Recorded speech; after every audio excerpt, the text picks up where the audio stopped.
last 8 years, under this Prime Minister, the London region has lost a third of its manufacturing jobs. That's thousands of families placed in jeopardy because they're out of work. Mr. Speaker, New Democrats will always stand up for jobs and families across this country. When will the Conservatives finally get on board?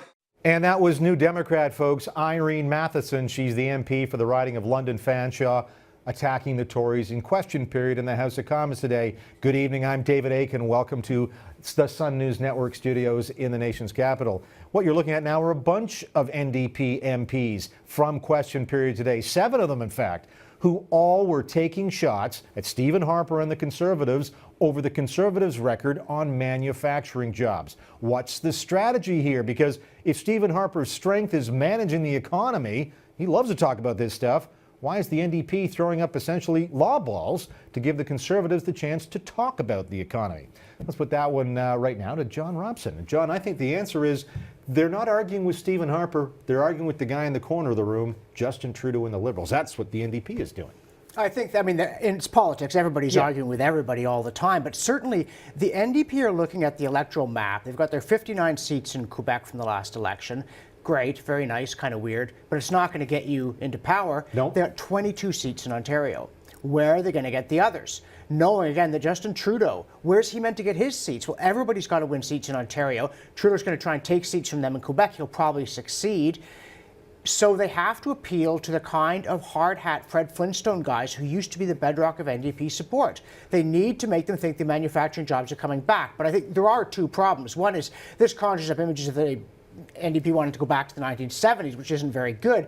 And the other one, I think it was Stephen Marr in Post Media, who said that the Harper movie is basically Reassuring Man Discusses the Economy. And you do have to watch out for queuing up that film because it's one that the Tories want to show. Well, and we played a clip in the opening where it was a little bit from James Moore, the industry minister, and he was the one responding to most of these NDP attacks today. And his responses were, we made an investment with Linamar in Guelph. Yes, the government loaned Linamar $50 million. You did, absolutely. And he reeled off a bunch of other firms in Southern Ontario, manufacturers that were expanding. Well, they were all expanding with federal government money. That's to say that, this is the argument again, the NDP saying you're neglecting manufacturing or you're not doing anything, and the government is saying, well, actually, we're doing our best to shovel money at them right now, all in hopes of getting votes. Yeah, exactly. They're galloping with one foot on each of 2 horses. On the one horse, right. We don't throw money at special interest groups. We're prudent managers. We give it back to you.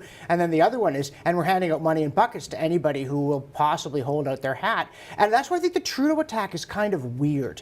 Because you see, they forget about Ontario. Well, you know what? The Tory War Room, which operates all the time. It doesn't just operate in election years. Right, they're in permanent election mode. Yeah. Everybody knows this. Never forget about Ontario. It's going to have 121 seats next time. Obviously, they have not forgotten for 1 second about Ontario. They've got the same spreadsheets I have and much more complicated ones, slicing the electorate 19 different ways and targeting demographics. Of course, they're thinking about Ontario and they're giving it money. But again, is Trudeau, he's not really trying to win an argument with the Tories. He's trying to get Ontarians to go, oh, Justin cares about us, that awful Stephen Harper doesn't. I want to focus on, explain why I used Irene Matheson among the 7 NDP MPs I could have chosen who were talking about manufacturing. She's London Fanshawe. She's in London, which is an area that used to be all red. There's 3 seats in London.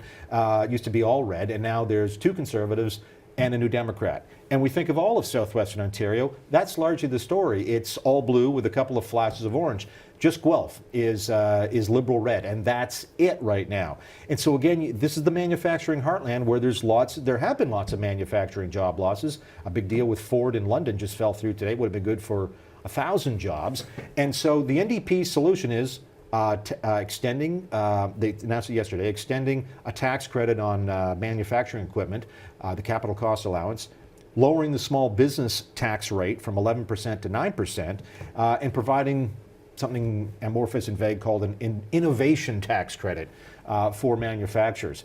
All of that is to get, I think, people to look at them and say, they're not, oh my gosh, they're not the crazy wild-eyed socialists that we've been calling them for years.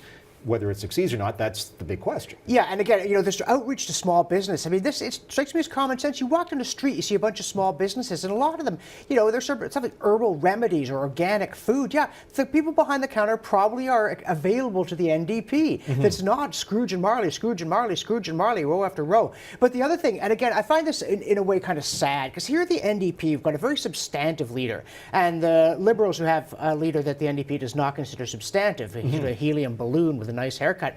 And so here they are with substantive policies, we're going to, lower the tax rate, depreciation. And you can say, let's see Justin Trudeau define depreciation. And yet, in a way, the Travis Mulcair already seems too serious. It's good that they have real policies, but how do you get people somehow to think this party is not going to suddenly go nuts if they get power? I was speaking to a New Democrat today, and let me bounce off their idea to you, particularly as they approach the small business owner, an employer, a small manufacturer.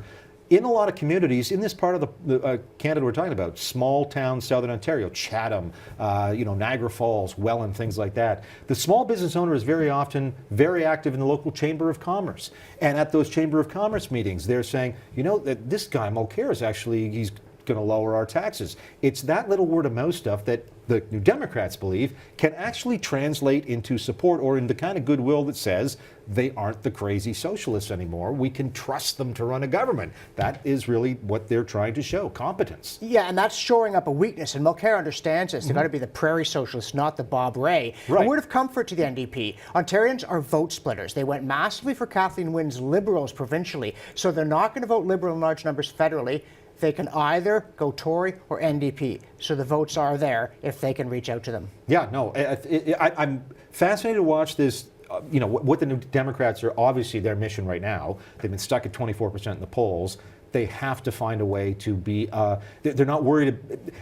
Let me put it this way, 64% of the country or whatever has already made the decision, I'm not voting for Stephen Harper. The New Democrats do not have to convince many more Canadians not to vote for Harper. They need to convince more Liberal voters to vote for them. And I think that's got to be their strategy for the next 8 months. Yeah, and it's just somehow they've got to get into the friendliness, because that's where they're weakest. What they're doing is smart, but they've got to get Thomas Mulcair somehow to be good old Tom. Well, we'll see. 8 months to go. What fun. Yeah. Good luck with that. John Robson, thank you for helping us.